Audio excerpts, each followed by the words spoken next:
My name's Abby. If we haven't met, you can find me at Family Style Learning on YouTube. Whenever we are talking about a subject, the first and important thing to do is make sure we're talking about the same thing. So let's define mom guilt. With a really quick 3-second Google search, this is what I found. It says mom guilt, a name given to the feeling of guilt and shame some people feel when they don't live up to their own or others' expectations in their role as a parent. It's like an internal dialogue that tells you you're failing as a caregiver. As a Christian, there are some red flags in this definition that should be kind of evident. And so I want to focus in on what some of these red flags are. Here I have them highlighted. We're going to break these down. Okay. So let's start with feelings. Feelings. Your feelings are not facts. I think we can agree with this in today's culture and with what is going on. Our feelings lie to us a lot. And Sally Clarkson puts it this way: feelings are just a reaction to the situation we are in.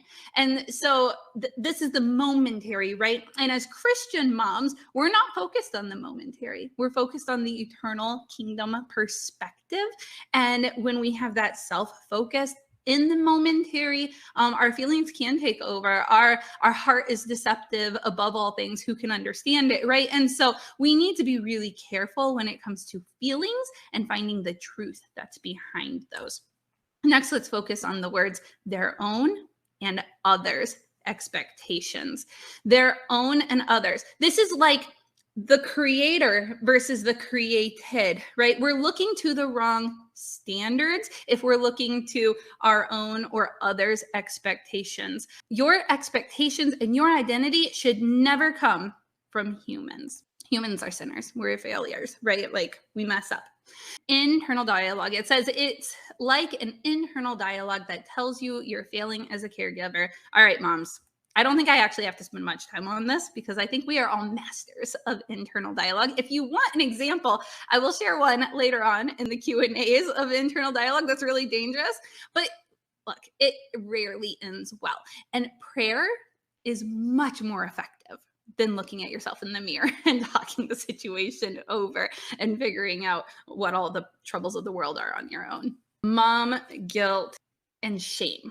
Guilt and shame are often interwoven. They actually use guilt here in the definition even. But we're going to focus on shame a little bit. And I have two directions that I could take this one, and I decided to take both of them. So here we go with the first one. I love this quote from, Flourishing Homes and Families. I saw this post on Instagram earlier this spring, and I wanted to read it to you because it's so important. Growth is greater than guilt.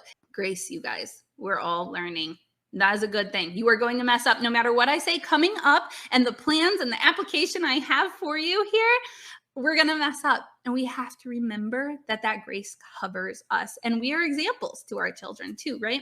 All right. Now, Abby, I'm going to say Abby H. I can't pronounce her last name, but she wrote Emma's for Mama, and she actually spends a lot of time early on in the book. I think it's like chapter 2 even, talking about the difference in shame and conviction.